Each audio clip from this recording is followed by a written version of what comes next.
তো আজকে একটা আম গাছ দেখাবো।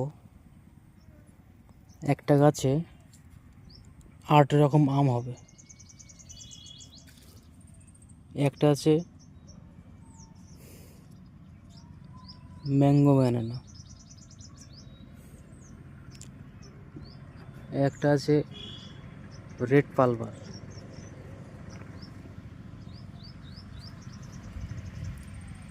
একটা আছে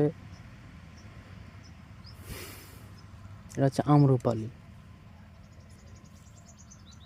একটা আছে হিমসাগর। আর এখানে নতুন 4টে একই ডালে 4টে নতুন কলম করা হয়েছে।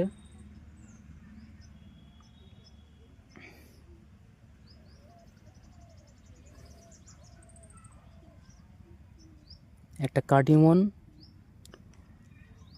একটা হচ্ছে গিয়ে